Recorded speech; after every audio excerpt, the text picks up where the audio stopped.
COVID-19 global pandemic has necessitated the adoption of preventative measures such as social distancing, partial lockdowns, full lockdowns, and quarantines. Many organizations, basically all organizations, had to adapt to this, and it resulted in us sending most of our workforce to work remotely. These new measures that we've implemented are making us really vulnerable to the risk of economic crime. And it's based on these increased vulnerabilities that we decided to share with you a series of videos relating to economic crime. This being the first of a series, I thought it's appropriate to discuss the risk of cybercrime. In this environment, cybercrime is a significant risk, and I think it is at its highest that we've seen. We as ANK Forensic Risk and Compliance teamed up with NEC. NEC is a global leader in infrastructure and cyber defense and real-time monitoring operations. The partnership with NEC provided us with a front row seat over the last couple of months to really see how cyber risk followed the spread of the pandemic. And we first saw it in China, then it moved over to Europe, the US, South Africa, and now we see exactly the same happening in East Africa. So what I want to do is I want to share with you some of the lessons learned and some of the areas where we exposed significantly. Unfortunately, criminals and cyber criminals are not different. They thrive in times of uncertainty and fear. And certainly over the last month, that's exactly what we experienced. That's exactly what happened to our teams working remotely. They didn't focus on cybersecurity. They focused on their families, their health, and their financial state.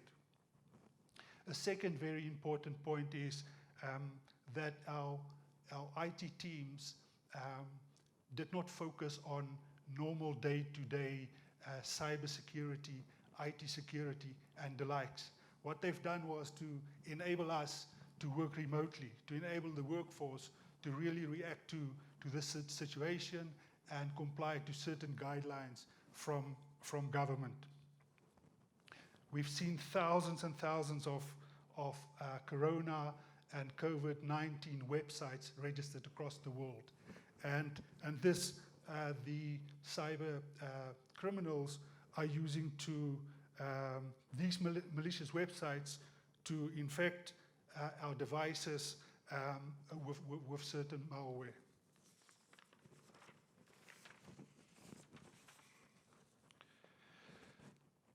Spam emails try to grab your attention through offerings, goods that are now in high demand. Examples, masks, hand sanitizer, vitamins, and the likes.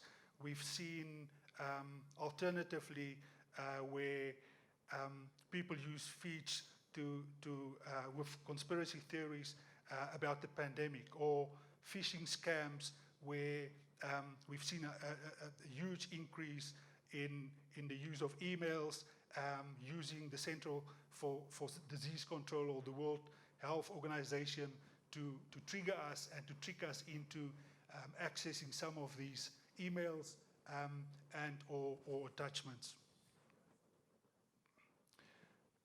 We have seen fake internal HR and IT communication where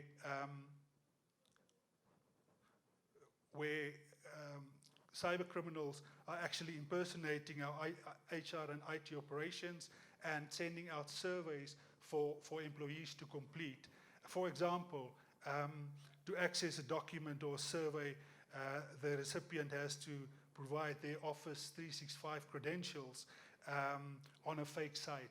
And by doing that, these criminals are identifying our passwords as well as our usernames. And then the last thing I want to mention relates to the old enemy, and that's the enemy within, where our workforce, our employees, our partners, and contractors are actually exposing us where they are targeting us. We see this normally where there's collusion between internal people and people from the outside, which makes it much easier to penetrate our operations and our networks. And then based on the fact that social distancing is so important, we see that our security people are not that effective anymore. And it's easier for people to walk through an organization and not be searched or where they don't look at their computer bags and the likes to identify devices coming into or going out of the organization. And this presents a significant threat to our business. Now that we understand that cyber is a real risk, and we understand that the extent of it and how it presents itself, I want to share with you 2 or 3 things what you can do to manage this risk. So what can you do about it? And the first one is that this risk is real, and it's real now. So you have to manage it. What I mean is, it's not good enough to leave it to an individual or a department to manage for you. This is a time where each and everyone in the organization, from top management, the board of directors, middle management, each and every employee must take responsibility to manage the risk of cyber. Remember that we are only as strong as our weakest link, and that is really the important part of that. A second point, we all have policies and procedures. We all have advanced policies and procedures, but make sure that our policies and procedures are relevant for our current working environment. Everything changed in the last month, and therefore it is critical for us to update those policies, procedures, and then make sure that each and every individual in our organization actually know and understand the changes and the risks around those policies and procedures.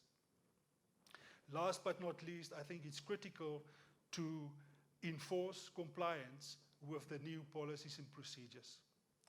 I would welcome you to visit our ALN hub. There's much more information, relevant information that can take you through and that can guide you through the next couple of months while we're dealing with this crisis. Speak to you next week.